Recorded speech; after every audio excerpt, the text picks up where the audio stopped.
आज आपल्याकडे विशेष अतिथी आलेले आहेत. ओळख करून द्यायचं म्हणलं तर काय ओळख करून द्यावी, अख्ख्या भारताला जगाला तिची ओळख आहे. राष्ट्रीय पुरस्कार विजेती गायिका सावनी रवींद्र. नमस्कार. तुझं या कार्यक्रमामध्ये मनपूर्वक स्वागत. धन्यवाद सर.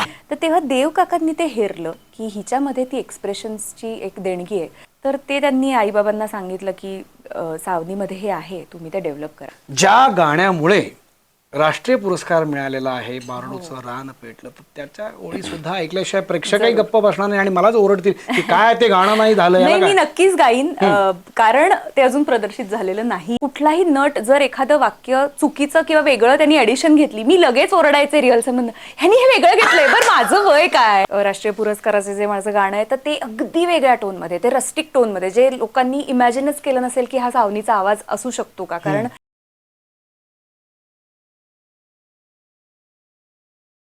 नमस्कार मंडळी. तर रमाशंकर प्रस्तुत गप्पांच्या पलीकडले कार्यक्रमामध्ये तुम्हा सगळ्यांचं पुन्हा एकदा स्वागत.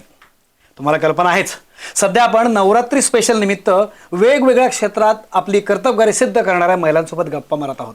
नुसत्या गप्पा नव्हे तर गप्पांच्या पलीकडे जाऊन आपण त्यांच्याकडे जाणून घेत आहोत. आणि आज नवरात्रीचा 9वा दिवस आणि आज आपल्याकडे विशेष अतिथी आलेले आहेत. ओळख करून घेऊया. सावनी रवींद्र. नमस्कार. तुझं या कार्यक्रमामध्ये मनपूर्वक स्वागत. धन्यवाद सर.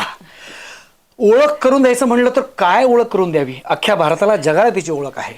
राष्ट्रीय पुरस्कार विजेती गायिका.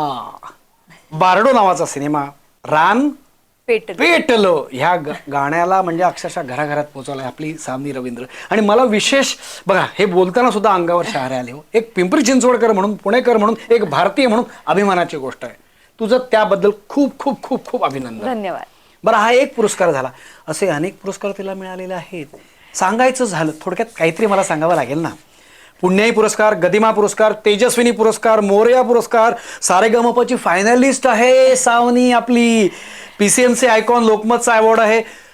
संगीतकार राम कदम पुरस्कार, शाहू मोडक पुरस्कार, आदर्श युवा स्वराज्ञी पुरस्कार. माय गुडनेस, पुरस्कार बोलायला लागलो तर अख्खं गप्पा इथेच संपतील, म्हणून मी इथे थांबतो.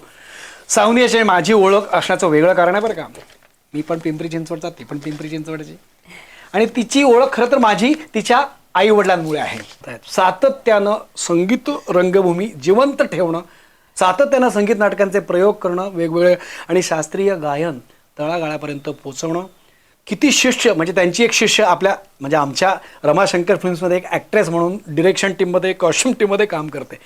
याचं तुमच्यावर लक्षात आलं असेल की किती पिढ्या त्यांनी नवीन तयार केले. त्यांची ही मुलगी आहे आणि अर्थातच ते गुण जेनेटिकली तिच्यामध्ये आलेले आहेत. सावनी, तुझं आमच्या या गप्पांच्या पलीकडल्या कार्यक्रमामध्ये खूप खूप स्वागत. धन्यवाद. सावनी, तू आमच्या कार्यक्रमात आली आहे या गोष्टीवर माझा विश्वासच नाही अजून. म्हणजे खरं म्हणजे नॅशनल अवॉर्ड विनर गायिका, राष्ट्रीय पुरस्कार विजेती गायिका म्हणलं ना की म्हणजे असं असं होतं सावनी. पण मी ज्या दिवशी तुला पहिल्यांदा फोन केला आणि तू म्हणजे ओके करूया की, आय वॉज सो थ्रिल्ड की म्हटलं माय गॉड. म्हणजे हे एकच दर्शवतं मला वाटतं कुठेतरी संस्कार आईवडिलांचे आणि जमिनीवर असल्याची जाणीव. म्हणजे एवढं मोठं तू काम आहे तुझं, तरी सुद्धा तू लगेच पटकन हो म्हणालीस. त्याच्याबद्दल मी आधीच तुझे औपचारिक नाही, प्लीज प्लीज, गरजच नाही. मी अगदी आता मी बोलते सर, आता तुम्ही थांबा, आता मी बोलते. एकतर तुम्हीच मगाशी ओळख करून दिलीत की माझे आई वडील डॉक्टर रवींद्र घांगुर्डे, डॉक्टर वंदना घांगुर्डे, ह्या दोघांचं इतकं मोठं कार्य आहे चिंचवडमध्ये. आणि चिंचवडमध्ये तितकंच मोठं कार्य असलेले तुम्ही आहात. आणि ह्या भागात इतकं सातत्याने चांगलं काम करत राहणं हे किती कठीण आहे हे मी जवळनं बघितलंय. त्यामुळे माझ्या इतकं हे कुणीच जाणू शकत नाही की इतकं मोठं काम सातत्याने करत राहणं. आणि ते तुम्ही खरंच खूप आदर्श घालून दिलाय माझ्यासारख्या अशा अनेक इथल्या आपल्या परिसरातल्या युवक युवतींसाठी. सो त्यामुळे तुमच्यासाठी तुम्ही कधीही बोलवा आणि मी हजर आहे. आज तर फक्त मुलाखतसाठी बोलवलंय, पण पुढे माझी अशी इच्छा आहे की जेव्हा रमाशंकर फिल्मची फिल्म करायचं असं फायनल होईल तेव्हा गायिका म्हणून आमची सावनी रवींद्रच आमच्यासोबत असणार आहे. कदाचित तिचा लक फॅक्टर आपल्याला नॅशनल अवॉर्डच्या दिशेने घेऊन जाईल. काय मंडळी, स्वार्थी अपेक्षा ठेवायला हरकत नाही की नाही. मगाशी मी म्हणलं की आपली ओळख बाबांमुळे आहे. म्हणजे पंडित रवींद्र गांगुर्डे मोठं नाव. मी जेव्हा या एरियात आलो ना तेव्हा नाटक करायचं नाही असं माझ्या बीजी मेडिकल कॉलेजच्या मास्तरांनी सांगितलं. आता नाटकं बंद, लग्न झालंय, प्रॅक्टिसवर लक्ष दे. पण माझं नशीब चांगलं होतं. एक डॉक्टर म्हणते म्हणून आले आणि ते म्हणले अरे चल गॅदरिंगचं नाटक करूया. नाटक सुरू झालं आणि मग कळलं की पिंपरी चिंचवडमध्ये बाबांचं आणि पंडित पद्माकर कुलकर्णी किती वर्षापासून काम करतात. त्यांची ओळख झाली वेगवेगळ्या कार्यक्रमात. तुमचा तो आपला जानेवारीत होणारा महोत्सव इतका सातत्यानं, म्हणजे त्यांच्याकडे मला कुठेतरी प्रेरणा मिळाली की आपण ज्या हेतूनं अगदी पुण्यात थांबणं होत नाहीये पण पिंपरी चिंचवडमध्ये आपण हे काम करू शकतो. म्हणजे कुठेतरी हे जे मी कार्य आतापर्यंत गेले 25 वर्ष करू शकतोय तर प्रेरणा बाबांकडूनच आहे. मला वाटतं तुझं जे शिक्षण आहे बेसिक गाण्यातलं, तुला गुरु जर कोणी म्हणलं तर मला दिसते की आई आणि बाबा हे तुझे गुरु आहेत. मला वाटतं हृदयनाथ मंगेशकर, काहीतरी पंढरीनाथ कोल्हापुरे हे पण तुझे गुरु आहेत त्यांच्याकडे. हा, तर शिक्षण, गाण्याचं शिक्षण कितव्या वर्षी सुरू झालं हे मला तुला म्हणजे काय? तसं म्हणायला गेलं तर फॉर्मल शिक्षण म्हणजे अगदी मला कळलंय आणि मी मान्य केलंय की हो मला ह्या क्षेत्रात करिअर करायचंय ते साधारण वयाच्या 5व्या वर्षापासून असेल. पण त्याच्या आधी कानावर पडतच होतं कारण अहोरात्र संगीत आहे आमच्या घरात. म्हणजे संगीत हा आमचा श्वास आहे, आम्हा तिघांचाही. दुसरी कुठलीही खेळणी आईबाबांनी उपलब्ध करून दिली नव्हती तेव्हा. त्यांची तशी परिस्थितीही नव्हती आणि किंवा खेळणी कशाला, वाद्य आहेत त्यांच्यामध्येच मी बागडायचे, रमायचे, तानपुरेचे खेळ, हार्मोनियमचे खेळ. तर असं माझं बालपण होतं. त्यामुळे मला एक्सपोजरही नव्हतं दुसऱ्या कुठल्या गोष्टींचं. आणि नाटकांच्या तालमींना लहानपणापासून स्क्रिप्ट घेऊन बसवलं मला आईबाबांनी की म्हणजे की मला कुठलाही म्हणजे अगदी लहान वयापासून मी सांगते, तुम्ही आता ह्या क्षेत्रातले आहात म्हणून सांगते, कुठलाही नट जर एखादं वाक्य चुकीचं किंवा वेगळं त्यांनी ॲडिशन घेतली मी लगेच ओरडायचे रिहर्सल म्हणून, ह्यांनी हे वेगळं घेतलंय, बरं माझं वय काय. पण ते आईबाबांना की ठीक आहे हे संस्कार आहेत, हे तिच्यावर होणं गरजेचं आहे. आणि तेव्हाची ती संगीत नाटकं सुद्धा म्हणजे इतकी अप्रतिम डायलॉग्स कृष्णाजी प्रभाकर खाडीलकरांसारखे, तेव्हा ते संस्कार माझ्यावर झाले. ते वातावरणात मी रमू लागले. त्यामुळे ते आपसुकच माझ्याकडनं झालं असं मला वाटतं. म्हणजे माझ्या आईबाबांनी काही विशेष कष्ट की आता हिला घेऊन बसा आणि गा, पण ते आपसुकच माझ्या त्यांनी वातावरण दिलं ही खूप मोठी गोष्ट आहे. कारण त्या वातावरणात राहणं हेच आजकाल दुर्मिळ आहे. आणि मला वाटतं की ते संस्कार आईच्या पोटात असल्यापासूनच, कारण की मी मनशक्ती केंद्राच्या माध्यमातून गर्भसंस्कार हा एक वेगळा संशोधनाचा विषय आहे. आणि ज्या घरात 24/7 संगीत आहे ती पोटात असताना तू ते तिथूनच ते तुझं सुरू झालं, म्हणजे रियाज तिथूनच सुरू झाला असं मला वाटतं. अगदी. आणि म्हणजे पुढे जाऊनही पण एक मात्र त्याच्यात फरक असा होता की जरी शास्त्रीय संगीताचं वातावरण घरात असलं, ते संस्कार माझ्यावर असले, तरी मला ओढ होती सुगम संगीताची. ती कशी निर्माण झाली हेही मलाही माहित नाही. मलाही ते कोडच आहे आजपर्यंत. कारण पण नाटकातले जे संगीत नाटकातली जी गाणी आहेत, नाट्यसंगीत जे आहे त्याच्यात सुद्धा एनॅक्टमेंट वाली जी गाणी आहेत ना ती मला खूप आवडायची.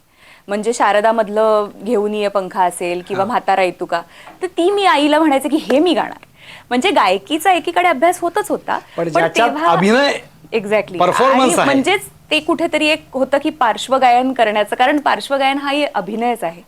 सो यशवंत देव संगीतकार खूप मोठे, ते त्यांचं येणं जाणं होतं माझ्या आईबाबांकडे. आणि एक नाटक होऊ घातलं होतं बंदिश नावाचं, पण ते कधी रंगभूमीवर आलं नाही.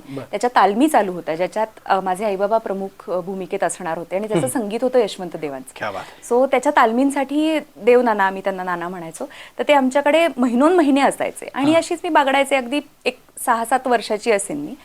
आणि असंच आपल्याकडे घरी आलेल्या मुलीला, लहान मुलाला सांगतात ना गाऊन दाखव, नाचून दाखव, तर तसं आई बाबा मला म्हणले सावनी जरा गाऊन दाखव ना काहीतरी. तर मी म्हातारा येतो का बहुतेक कदाचित गायले असेल. तर तेव्हा देव काकांनी ते हेरलं की हिच्यामध्ये ती एक्सप्रेशन्सची एक देणगी आहे, जे निसर्गदत्त असावं लागतं. एक्सप्रेशन्स शिकवून नाही येत, सूर एक वेळ शिकवून येईल, ताल येईल, पण तर ते त्यांनी आईबाबांना सांगितलं की सावनीमध्ये हे आहे, तुम्ही ते डेव्हलप करा. तर माझे आईबाबा म्हणले अहो आम्हाला काय त्यातलं कळणार, आम्हाला शास्त्रीय संगीतातलं माहिती असू शकेल कदाचित, पण सुगम संगीतातलं कल्पना नाही, तर तुम्हीच तिला सर्वच ती ताब्यात घ्या सर्व अर्थाने आणि तुम्ही तिला शिकवा. आणि मग तेव्हापासून माझं शिक्षण सुरू झालं देवकाकांकडे.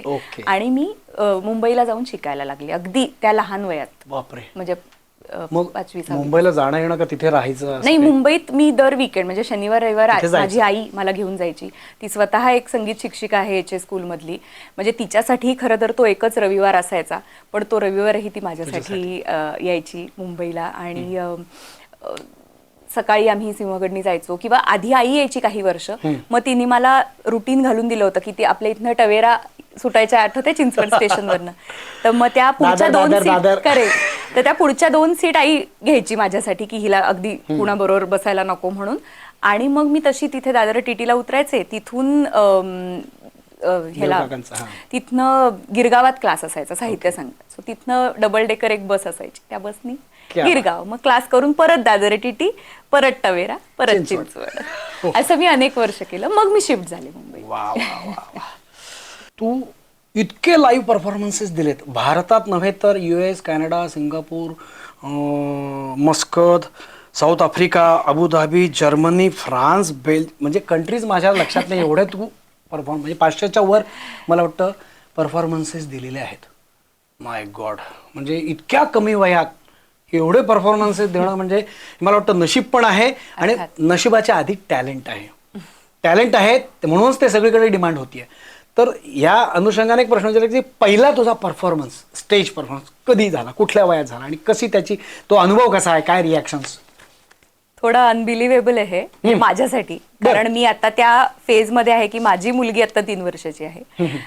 पण माझ्या आईनी मला हे सांगितलंय की मी आयुष्यात पहिल्यांदा रंगमंचावर गायले जेव्हा मी 3 वर्षाची. Don't tell me. हो, कारण म्हणजे ते सुद्धा भांडून, म्हणजे आई बाबांचा गोंदवलेला कार्यक्रम होता, गायन सेवा होती गोंदवलेला महाराजांच्या इथे उत्सवात. आणि मी होते अशीच आईच्या मांडीवर, जशी आता माझी मुलगी असते. सो आई म्हणली की आता मी गाते, हा तू मागे बस. आणि आई गायली आणि त्याच्यानंतर मी हट्ट केला की मी पण गाणार माईकवर. आणि तिथेच महाराजांच्या इथे माझी सुरुवात झाली गाण्याची. तेव्हा आईबाबांना कळलं की अरे ही हट्ट करते म्हणजे हिला आवडतंय. आणि तेव्हा मी पहिल्यांदा भिंपलासची बहुतेक बंदिश गायले असेल असं मला आई सांगते, जे मला अर्थातच आठवत नाही. पण ते एक महाराजांच्या कृपेने तो आशीर्वाद तिथे झाला असं आपण म्हणूयात, मिळाला. सगळं अनबिलिव्हेबल आहे का? म्हणजे 3 वर्ष वय आणि बंदिश गोंदवलेकर महाराजांच्या तिथे. माय गुडनेस. पण अर्थात मला ते आठवत नाही, त्याच्यानंतर कार्यक्रम आठवतात मला. थोडं ते आठवणारच नाही ना.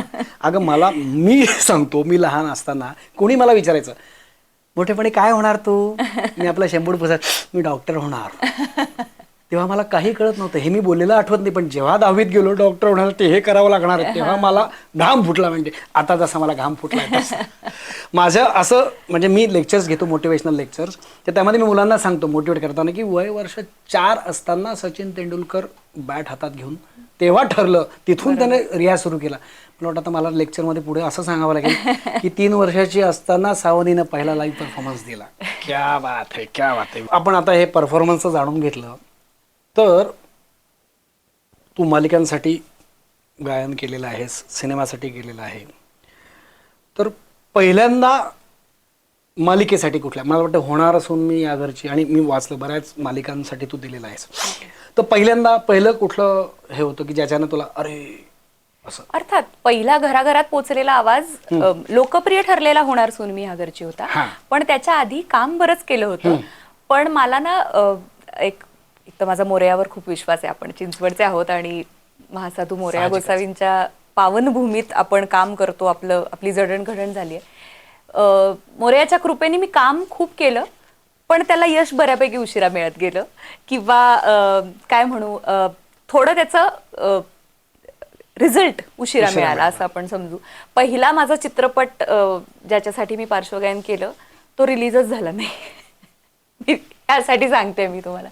अनेक मालिकांची शीर्षक गीतं झाली, पण पहिलं पॉप्युलर ठरलं होणार सून. अर्थात ते सुद्धा शीर्षक गीत नाही, ते सुद्धा त्यातलं जे रोमॅन्टिक गाणं आहे, तू मला मी तुला, श्री जान्हवीचं प्रसिद्ध म्हणून, तर ते पहिलं पॉप्युलर ठरलं. टायटल सॉन्ग मी गायलेलंच नव्हतं.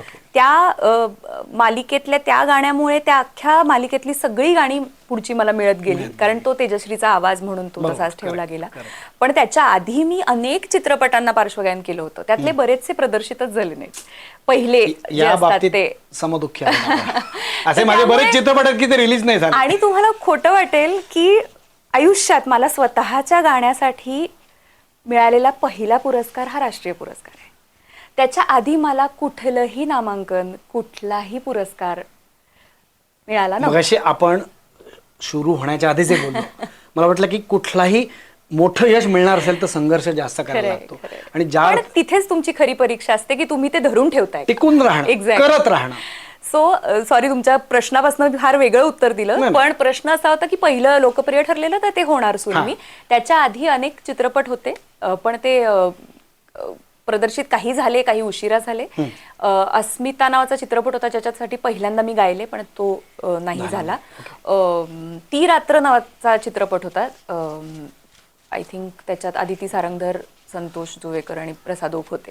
तर त्यातलं माझं पहिलं गाणं माझं त्यातलं लोकांसमोर पोचलं.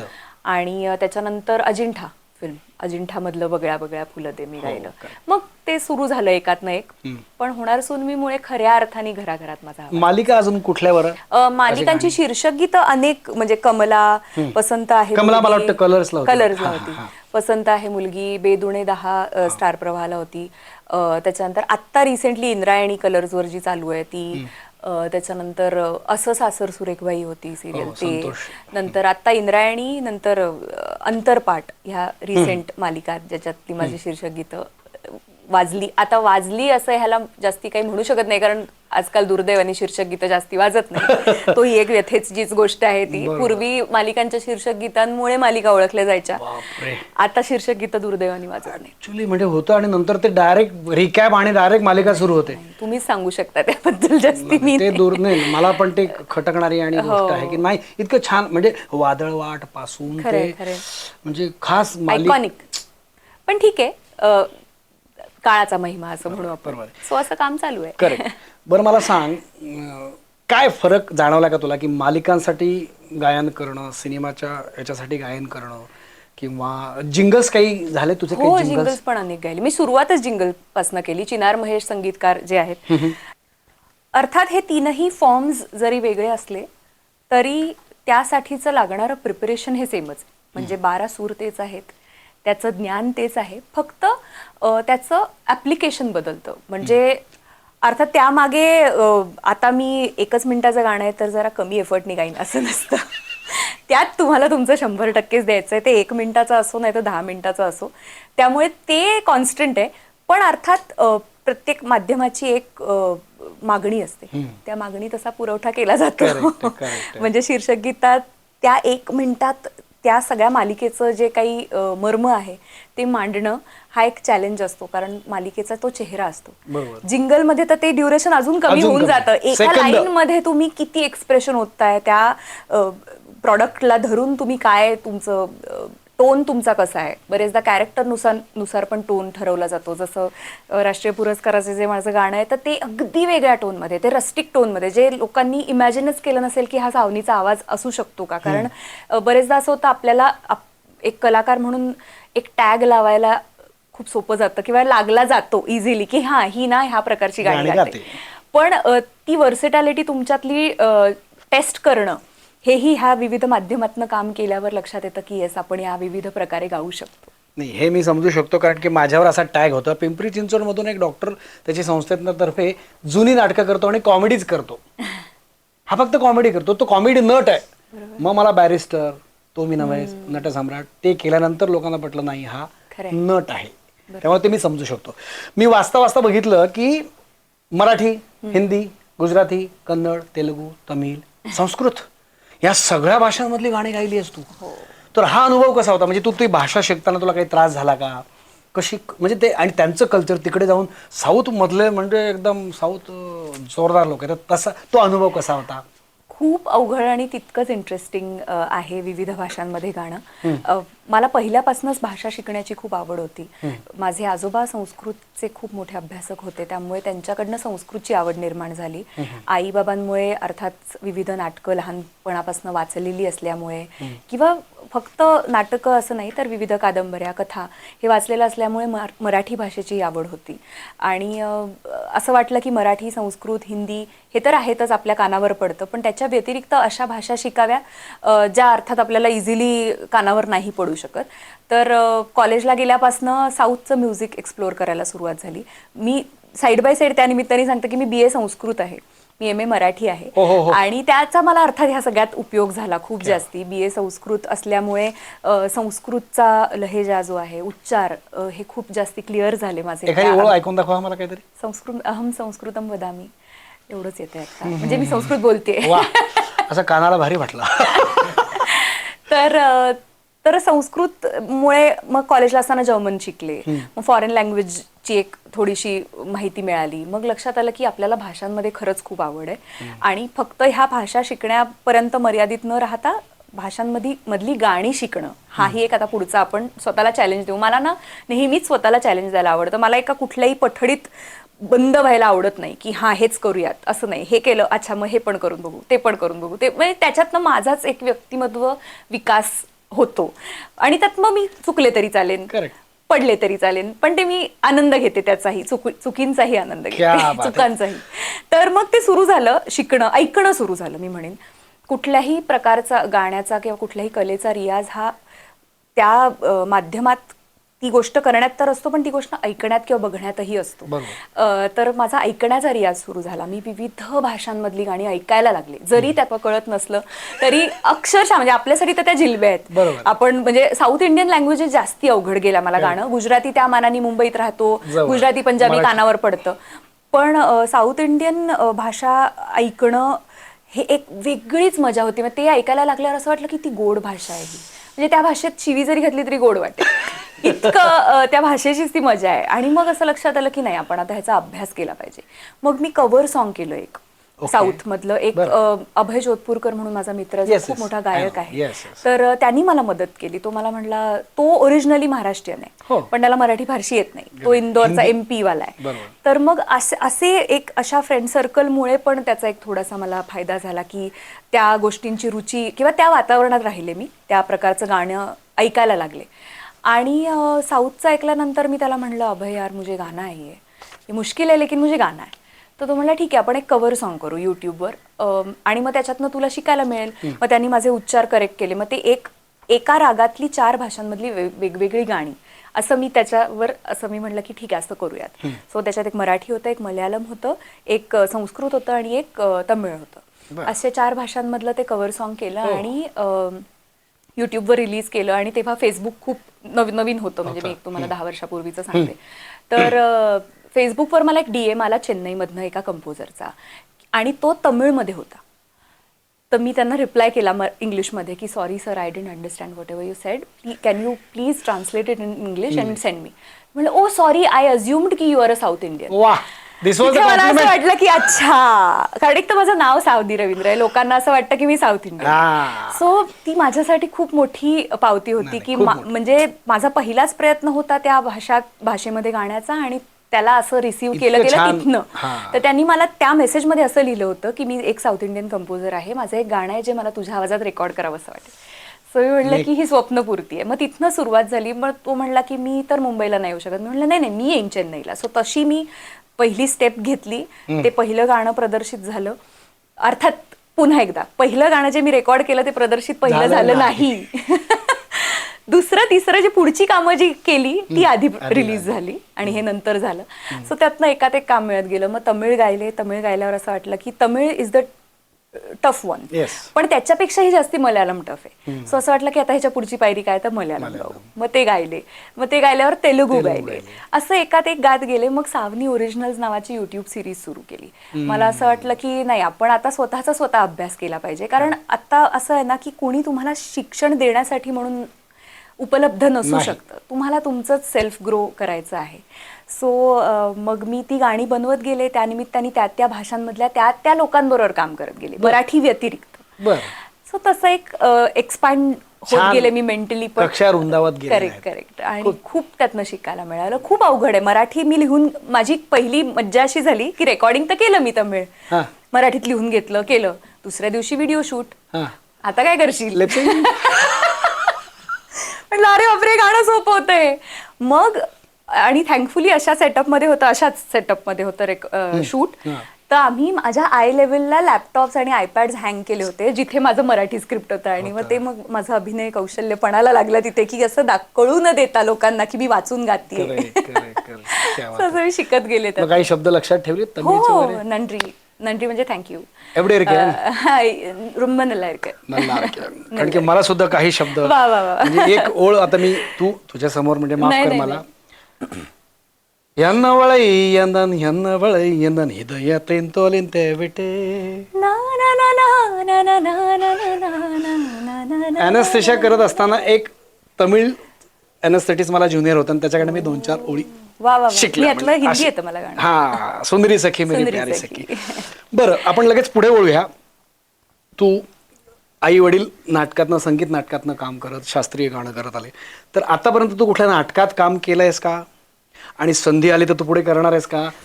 म्हणजे अभिनय आणि गायन असं. आणि त्याच्यातच अजून एक की तू दिसायला सुंदर आहेस, तुझे व्हिडिओ आणि हे सगळं काय होतं, तर तू तुझे यू आर हिरोईन मटेरियल. म्हणजे तू अभिनय, आणि तू अभिनय करते कारण की गाण्यातनं छान व्यक्त होतेस, तर पुढे अभिनय पण करशील का सिनेमातनं? असं एक 2-3 प्रश्न एकत्र. अर्थात माझं पदार्पणच संगीत रंगभूमीवर झालं. संगीत कट्यार काळजात घुसलीमध्ये मी छोटा छोटा सदाशिव सदाशिव. भूमिका करायचे. तर आणि एकदा चेहऱ्याला रंग लागला की तो पुसला जात नाही, तो आयुष्यभरासाठी असतो असं पुसावासा वाटतच आईबाबांनी, नाही. एक्झॅक्टली ते आईबाबांनी तेव्हाच जाणीव करून दिली होती की बघ हं, सांभाळून कर, करतेस तर तुला हे आयुष्यभर करायचं, असं तुला पळून नाही जाता येणार मधनच. तर ती सुरुवात झाली, रंगभूमीवर पहिलं पाऊल पडलं. आणि त्याच्यानंतर मी अनेक प्रवेश असे केलेत, पण मी पूर्णतः संगीत नाटकाचा असा प्रयोग एकटीचा असा केलेला नाही. आणि तो करावा असा वाटलाही नाही कधी, का माहिती का, पण नाही वाटलं. अर्थात त्याचं बाळकडू मिळालेलं आहे आणि ते पुढे जाऊन ती माझी जबाबदारी आहेच की ते रसिकांपर्यंत उत्तमरित्या पोहोचवणं, जे मी पोहोचवेनच वेळ आली. पण आत्ता तरी अभिनयाचा फारसा विचार मी केलेला नाही, कारण तेही एक फुल्ली डिवोशननी करण्याचं क्षेत्र आहे. म्हणजे आजकाल ना असं झालंय की दुर्दैवानी तरुण पिढीला सगळं इझी वाटतं, किंवा एका रात्रीत आपण स्टार होतो, रील स्टार होतो, किंवा हे खूप इझी वाटतं, पण त्याच्या आधीची मेहनत नाही वाटत. किंवा इझिली आजकाल डेली सोपच्या ऑडिशन्स रॅन्डम चांगले दिसतोय तर जाऊन देऊ आणि मग लगेच सिलेक्टही होतात त्यांच्या सुदैवाने, असंही होतं. त्यामुळे ते सोपं वाटतं. तर ते मला माहिती आहे पहिल्यापासूनच की आपण किती पाण्यात आहोत आणि आपल्याला अजून किती करायचंय. सो त्याची जाणीव असल्यामुळे मला पूर्ण तयारीनिशी त्याच्यात उतरायचंय. ती तयारी झाल्याशिवाय उतरायचं होणार. तू एकंदरीत प्रत्येक गोष्टीची तयारी खूप तयारीनं करतेस हे लक्षात आलेलं आहे आमच्या. दुर्दैव तेच आहे की रील्स, दुसऱ्यांच्या गाण्यावर ऍक्टिंग करून लोक व्ह्यूज मिळवतात आणि त्याच्यातनं लोकांना कामही मिळतात, हे दुर्दैव आहे. खरंय. आणि त्यामुळे परत मेसेज काय जातोय चुकीचा की रील स्टार व्हा, मग तुम्ही सिने स्टार होणार. पण ते अशाश्वत आहे असं मला वाटतं. साहजिक. जे खरं तुम्ही तयार झालेलं आतलं टॅलेंट आहे, त्याच्यासाठी जेव्हा मोठा कॅनव्हास मिळेल तेव्हा तुम्ही उघडे पडाल. 15 सेकंद ठीक आहे, 15 मिनिटं करा, 1.5 तास करा, 2 तास करा, मग तुमचं खरं कसं लागेल तिथे. सो पण मी इन फ्युचर कधीतरी जेव्हा मला असं वाटेल की येस मी आता रेडी आहे किंवा प्रिपेअर्ड आहे, तेव्हा नक्कीच विचार करीन. पण आत्ता तरी मी माझ्या म्युझिक व्हिडिओ पर्यंतच मर्यादित ठेवलंय माझं ऍक्टिंग टॅलेंट. चला, रमाशंकर म्हणून आताशी कुठं सुरुवात करते, आताशी युट्यूब चॅनल आणि पुढे बरंच काय काय करायचंय. म्हणजे जेव्हा तू म्हणशील की सर आता मी तयार आहे का कुठली भूमिका की जी गायक आणि अभिनय अशा काहीतरी सेंट्रल कॅरेक्टर असू शकेल, तर आपण जसं कट्यार, मला असं वाटतं की त्यामुळे मला जास्त आवडतं का, तर ती गोष्ट जशी छान गुंफली गाण्याच्या घराण्याच्या भोवती, तशी एखादी गोष्ट असू शकते असं मला वाटतं. आपण असा विचार करूया. आता तसा पाहिलं तर फार घिसापिटा आणि रुटीन प्रश्न आहे, पण मला तो विचारावासा का वाटतं, कारण की मगाशी बोलता बोलता तू तुझ्या मुलीचा उल्लेख केलास, 3 वर्षाची मुलगी. बेसिकली एक कॉम्प्लिमेंट आहे. तू 3 वर्षाच्या मुलीची आई वाटतच नाही, मुळात लग्न झालं असंही वाटत नाही, पण आता तू आहेस ते सत्य आहे. तर घरात कोण कोण असतं, नवरा काय करतो, मुलगी आणि नवरा आणि सासर, आई वडील, कसं तुला हे सगळं बॅलन्स, एवढं सगळं तू करतेस. आता तू तुझा पॉडकास्ट सुरू केला आहे म्युझिकचा, माझ्यासारख्या अशा लोकांना लगेच तू तयार होतेस, जातेस, गाणी करतेस, अल्बम करतेस, व्हिडिओ करतेस, एवढा सगळा व्यापातनं कुटुंबाला वेळ दिला जातो का, आणि ते कसं समजून घेतात त्याचं जरा सांग ना. खरंच माझं प्रचंड भाग्य आहे, किंवा माझी गेल्या जन्मीची काहीतरी पुण्यही आहे, ज्याच्यामुळे मला इतकं अप्रतिम असं सासर मिळालंय. आणि मी खरंच भाग्यवान आहे. म्हणजे मला ह्या ठिकाणी आज आपण नवरात्रीबद्दल बोलतोय, स्त्री शक्तीबद्दल बोलतोय, आवर्जून माझ्या सासूबाईंचा उल्लेख करायचा आहे की त्या आहेत म्हणून मी काम करते. आमचं एकत्र कुटुंब आहे सासरी. माझे आजे सासू सासरे पण आहेत. सासू सासरे, मी, आशिष, आमची मुलगी आणि दीर, असे आम्ही सगळे एकत्र राहतो. आणि आम्हा संपूर्ण कुटुंबाला माझ्या सासूबाईंनी धरून ठेवलेलं आहे. त्या खंबीरपणे घरात उभ्या आहेत म्हणून मी बाहेर खंबीरपणे काम करू शकते. सो सासरी सगळी डॉक्टर बॅकग्राऊंड आहे. सासरे MD पॅथ आहेत, नवरा MD पॅथ आहे. आमच्या पुण्यामध्ये धांडे पॅथ लॅब म्हणून येस डॉक्टर आमच्या कॅटेगरीमध्ये येस अख्ख्या पुण्यामध्ये आपल्या पॅथॉलॉजी लॅब्स आहेत ऑल ओव्हर पुणे. आणि खूप काम, दिवस रात्र बिझी असतो आशिष, डॉक्टर आशिष त्याचं नाव. आणि त्याचा खूप छान सपोर्ट आहे माझ्या करिअरला. मला असं नेहमी वाटतं की कुठल्याही मुलीचं करिअर तेव्हाच होऊ शकतं जे तिच्या एकटीचं करिअर न राहता त्या कुटुंबाचं करिअर. सो त्यांनी मला इतक्या मोठ्या मनाने आनंदाने स्वीकारलंय आणि माझं प्रोफेशन हे त्यांचंच प्रोफेशन आता झालेलं आहे की माझ्या आधी माझ्या सासूबाई विचारतात उद्या कितीचा कॉल टाईम आहे, उद्या कितीला उठवायचं आहे तुला, किंवा डबा घेऊन जा, किंवा बाहेरचं खाऊ नको. हे जे अगदी आई जसं करते तसंच सगळं सासरीही सांभाळलं जातं.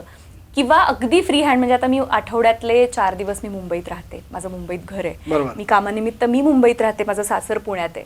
सो असं इतकं इझिली ते आता माझं लाईफ एकजीव झालेलं आहे की त्यांना कधी त्याचाही अडसर नसतो की मी कधी मुंबईला जाते, कधी इथे येते, काहीच नाही. ते माझ्या सोयीनुसार त्यांचे कार्यक्रम ठरवत असतात, जे आता ते खरंच खूप माझं मोठं ब्लेसिंग आहे. आणि आता माझ्या मुलीसाठीही मला त्याचं खूप सपोर्ट मिळतो फॅमिलीचा.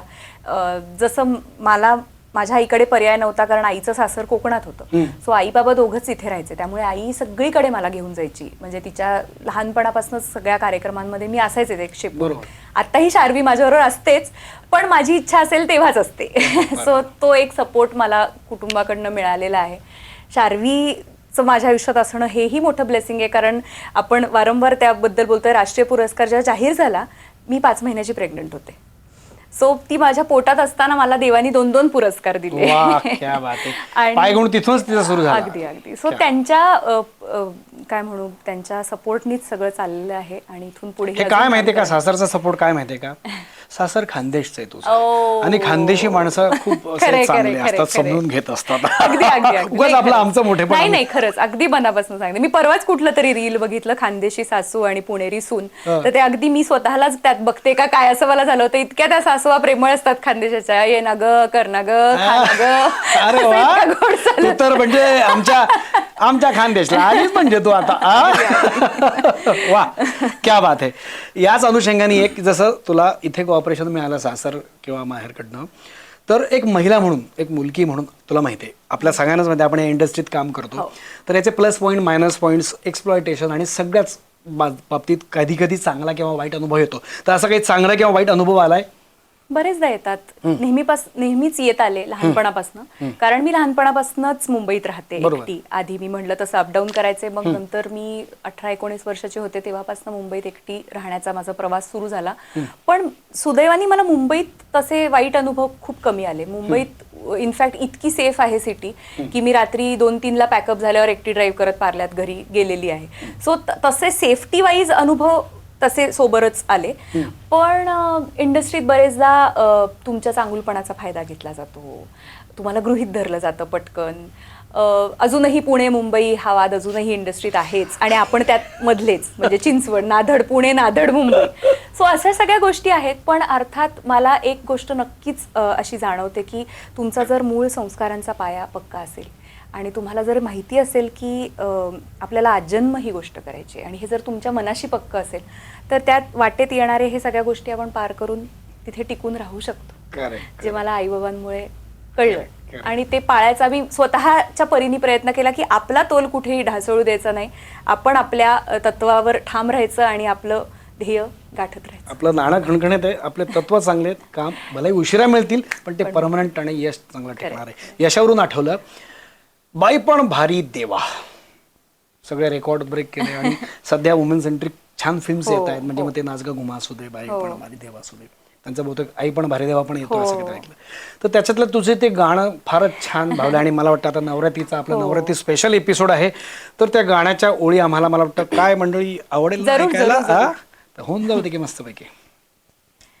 जय देवी मंगळा गौरी, जय देवी मंगळा गौरी, ओ वाळीन सोनिया ताटी, रत्नांचे दिवे, माणिकांच्या वाती, हिरे या मोती ज्योती, जय देवी मंगळा गौरी.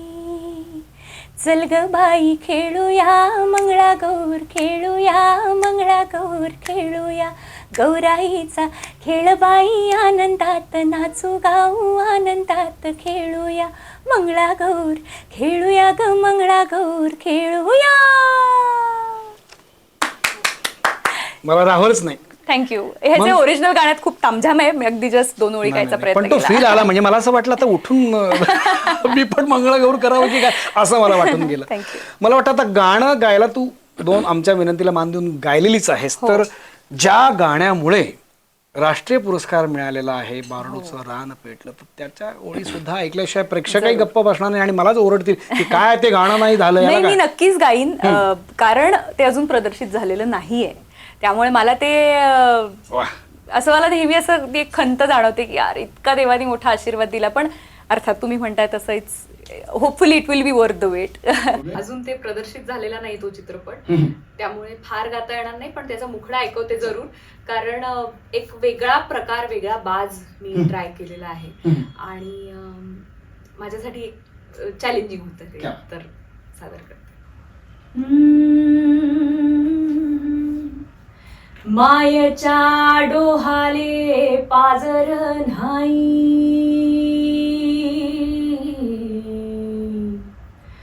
डोळ्याच्या पाण्याले घागर नाही. मायेच्या डोहाले पाजर नाही, डोळ्याच्या पाण्याले घागर नाही.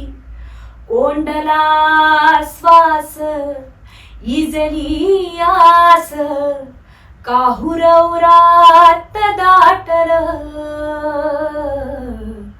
रान पेटल, रान पेटल, रान पेटल, रान पेटल.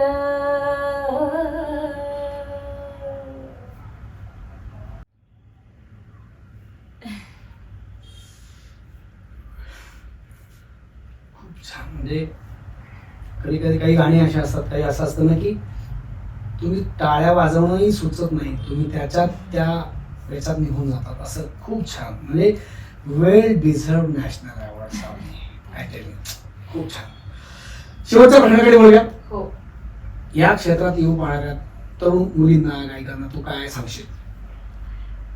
एकतर सगळ्यात आधी महत्वाची गोष्ट म्हणजे गुरूंचं मार्गदर्शन घ्या. कारण आता दुर्दैवाने असा काळ आहे की मग अर्थात गुरु आपले अनेक आहेत, सोशल मीडिया हा एक महत्वाचा गुरु आहेच, पण गुरु नावाच्या व्यक्तीचं मार्गदर्शन घ्या असं मला ह्या निमित्ताने सांगावं असं वाटेल. कारण आता सगळं शॉर्टकट, ऑनलाईन अशा सगळ्या स्वरूपात जो पर्सनल टच आहे ना, पर्सनल जे गिव्ह अँड टेक आहे किंवा गुरुची विद्या आपल्याकडे आपल्याला मिळवणं म्हणजे काय, तर ती फक्त विद्या नाही, त्याच्या बरोबरच्या अनेक गोष्टी आहेत जो गुरु आपल्याला अप्रत्यक्षरित्याही शिकवत असतो.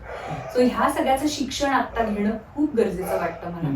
तर मुलींनी अगदी मनापासनं शिक्षण घ्यावं आणि जे कुठलं ते काम करतायत त्या कामामध्ये 100% ओतून फॅमिलीचाही सपोर्ट घेऊन आणि फॅमिलीला धरून सगळ्या गोष्टी करणं आता गरज आहे काळाची असं मला वाटतं.